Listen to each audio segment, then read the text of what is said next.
ketimpangan. Maka terjadi apa yang saya sebut sebagai akuntabilitas publik pemerintah itu rendah. Apa yang dimaksud akuntabilitas rendah? Yaitu tadi soal amanah. Bahwa amanah masyarakat itu bukan soal ngebangun ibu kota baru, tapi soal bagaimana mengatasi ketertindasan, mengatasi kebodohan, kemiskinan, ketimpangan, dan kehinaan misalnya. Itu yang diperintahkan oleh konstitusi. Tapi kan nggak dijalankan adalah membangun ibu kota baru gitu. Itu kalau dilihat dari perspektif itu gitu. Lalu yang ketiga, kalau kita lihat yang sedang terjadi apa nih kalau di tengah masyarakat kayak gini dengan utang pemerintah dan utang, ya karena ada paradigma yang salah dalam.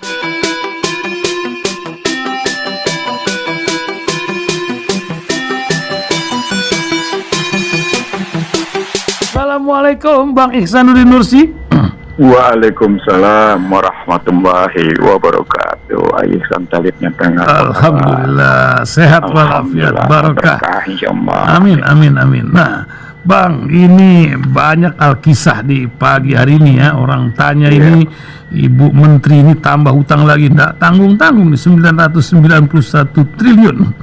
Itu neto tuh. Neto ya. Waduh. Kalau bruto berarti lebih besar. Gitu ya. Tapi kok dalam speech atau dalam sosmed kemarin juga sosmed Deddy Kobuser memberikan sebuah keyakinan negeri ini bisa dan bisa bayar hutang, tapi rakyat kan garuk-garuk. Kalau negeri utang, kita utang juga katanya. Maka ojol membuat rakyat menjadi pada benjol ini. Utang-utang online ini. Nah, apa yang terjadi sebenarnya di negeri kita ini? Literasi apa yang sedang berjalan? Covid kah? Atau memang bagian dari kemajuan, bahkan buat ibu kota baru yang kita nggak perlu amat sekarang menurut banyak orang gitu. Bagaimana Bang? Silakan awal dari kisah kita pagi ini. Kalau soal utang, berita yang tadi dibacakan sudah membuktikan bahwa utang baru yang neto 999,1 itu dipakai untuk menutup utang lagi. Jadi dengan kalimat untuk menutup defisit. Kalau menutup defisit itu berarti ada keseimbangan primer yang keseimbangan primernya negatif istilahnya. Apa yang disebut dengan keseimbangan primer? Pendapatan negara tidak cukup untuk membayar bunga. Sehingga dia menciptakan utang baru untuk membayar bunga dan pokok. Jadi untuk bayar bunga aja nggak bisa tuh APBN. Itulah yang dituding sejak awal oleh pihak luar bahwa pendapatan negara itu lemah, rendah gitu. Nah, ketika dia bisa bilang bahwa utang bisa dibayar, yaitu tadi masih ada sumber daya yang mereka bisa garap untuk menjadi bagian dari pembayaran utang gitu. Salah satu contohnya kemarin ketika berusaha membatalkan ekspor batu bara, kan diprotes oleh beberapa negara juga dan oleh kalangan pemain batu bara, sampai akhirnya dibuka lagi tuh ekspornya gitu. Baru berapa hari kan katanya 1 bulan kan, ini tanda 10 hari cuma. 10 hari cuma. 10 hari. Nah, itu kelihatan bahwa negara tidak berdaya menghadapi tekanan kekuasaan pemodal di negara luar untuk soal itu. Gitu. Nah itu kalau sementara kalau dia bilang ini untuk membiayai ibu kota baru, itu lagi-lagi ada kesenjangan aspirasi namanya. Jadi kalau pakai bahasa kebijakan publiknya, akuntabilitas publiknya rendah gitu. Apa yang dimaksud akuntabilitas publik rendah? Antara kebutuhan masyarakat, aspirasi masyarakat dengan perencanaan, pelaksanaan dan pengawasan pemerintah itu terjadi kesenjangan. Maka terjadi apa yang saya sebut sebagai akuntabilitas publik pemerintah itu rendah. Apa yang dimaksud akuntabilitas rendah? Yaitu tadi soal amanah. Bahwa amanah masyarakat itu bukan soal ngebangun ibu kota baru, tapi soal bagaimana mengatasi ketertindasan, mengatasi kebodohan, kemiskinan, ketimpangan, dan kehinaan misalnya. Itu yang diperintahkan oleh konstitusi. Tapi kan nggak dijalankan adalah membangun ibu kota baru gitu. Itu kalau dilihat dari perspektif itu gitu. Lalu yang ketiga, kalau kita lihat yang sedang terjadi apa nih kalau di tengah masyarakat kayak gini dengan utang pemerintah dan utang, ya karena ada paradigma yang salah dalam kebijakan pemerintah. Seperti saya bilang, mestinya ketika pemerintah sadar dia bisa meminjam uang dari BI dengan bunga 0%, nggak usah ciptakan surat utang, ambil aja semuanya dari BI, kan bunganya 0%. Oh, iya kan? Satu, yang kedua ada prinsip lain. Setiap uang yang dicetak oleh pemerintah kan pada hakikatnya tertulis sebagai uang Negara Kesatuan Republik Indonesia. Artinya cetak aja uang dalam rangka membuat proyek. Nah, tapi ketika bilang cetak uang untuk buat proyek, proyeknya bukan proyek subjektif. Misalnya proyek subjektif itu bangun ibu kota negara walaupun bikin undang-undang gitu ya. Tapi proyek yang menyelesaikan masalah masyarakat, proyek yang sesuai dengan kebutuhan masyarakat, proyek yang sesuai dengan aspirasi masyarakat, misalnya atasi pengangguran gitu, atasi kemiskinan gitu. Itu misalnya. Contohnya lagi, Anda sudah membiayai 114 triliun untuk Kementerian Kesehatan. Kementerian Kesehatan, bukan menteri, untuk Kementerian Kesehatan. Ya. Itu kan indikatornya mestinya kedaulatan negara di bidang kesehatan meningkat. Dalam faktanya kan malah kita tergantung. Contoh sederhananya apa? Kita tidak pernah dengar bagaimana nasib vaksin Nusantara, vaksin merah putih, tapi terus kita impor. Itu kan nggak beres.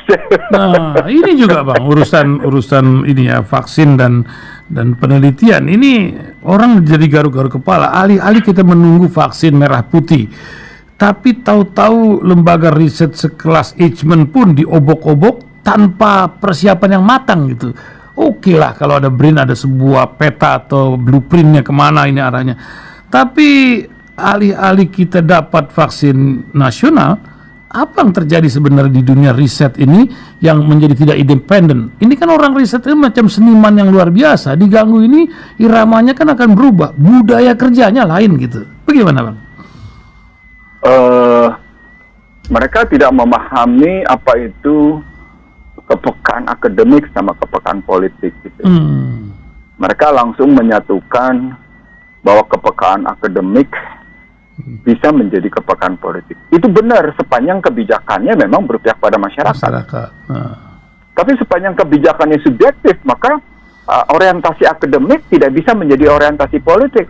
Tapi ketika orientasi politik dimasukkan ke dalam orientasi akademik, maka yang terjadi adalah ambisi menggunakan lembaga-lembaga riset untuk hajat kepentingan politik gitu. Beda ini, saya melakukan itu ketika saya menjadi pejabat gitu ya. Bahwa basis kita mengambil kebijakan itu harus berbasis akademik. Dan salah satu indikator kebijakan akademiknya adalah dia menjawab masalah dan kebutuhan masyarakat sehingga kita menjalankan amanah gitu logikanya. Tapi ketika kepentingan politik diberikan muatan pada kepentingan akademik dan kepentingan politiknya bersifat subjektif, maka yang terjadi adalah kepentingan segelintir orang. Itu logikanya dulu dibangun dulu di situ. Nah, mari kita berpikir positif misalnya, ketika didirikan BRIN gitu ya, Badan Riset Nasional gitu. Kita positif. Positif kita adalah ini disatukan seluruh badan riset dalam rangka peta jalan penelitian di Indonesia. Oke, kalau mau arahnya begitu sekarang pertanyaan, ini pendekatannya politik atau pendekatannya akademik? Karena ini riset nih. Karena ini riset. Nah, ketika sampai pada kepentingan riset, maka persoalan risetnya menjadi, ini risetnya untuk riset hajat hidup orang banyak, atau riset untuk yang namanya komersial. Nah, ini harus ditanya lagi seperti itu. Kenapa? Karena dalam kebijakan ekonominya semuanya sudah liberal. Lalu Anda mau bikin riset hajat hidup orang banyak di mana? Karena semuanya sudah dilepas ke liberal. Logika politik sama logika akademiknya ketemu nggak di situ? Nggak, susah. Nggak ketemu. Susah. Ketawa panjang deh saya. Nggak nyambung. Contoh sederhana.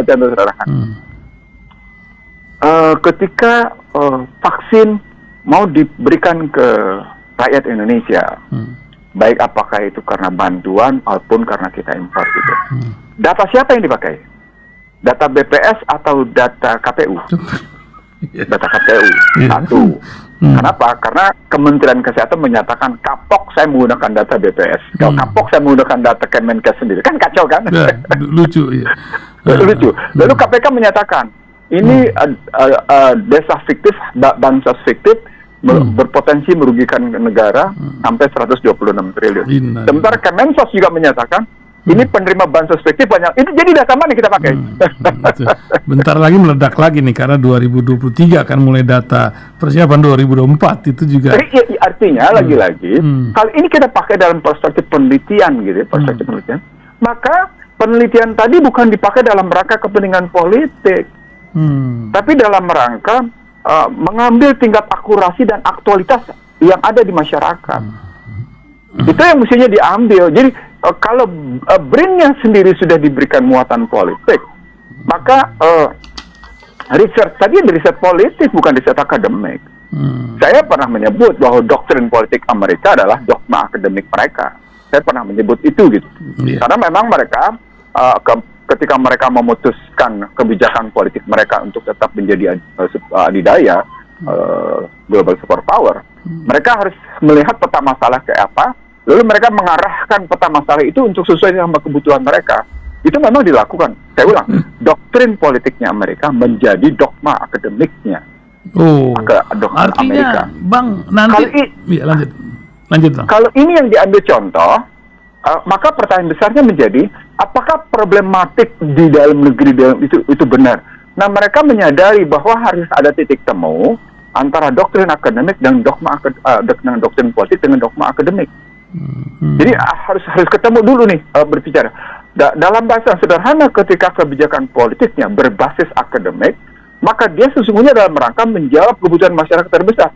Amerika tidak dalam rangka menjawab kebutuhan masyarakat yang terbesar.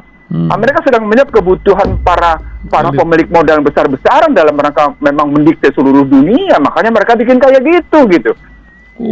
Jadi nggak usah heran kalau Amerika menggunakan doktrin akademik mereka menjadi dogma. Doktrin politik mereka menjadi dogma akademik mereka, nggak usah heran. Masalah kopi. Kenapa mereka harus melindungi para investornya? Harus melindungi segelintir orang kaya di Amerika yang Stiglitz bilang stadium 4 itu itunya ketimpangannya, rasialismenya juga sudah stadium 4 sampai stadium 4. Dan mereka keluarkan kebijakan itu, maka perguruan tinggi ternama itu juga akhirnya ngikut seperti itu. Seperti misalnya ketika bagaimana Huntington menyebut the class of civilization.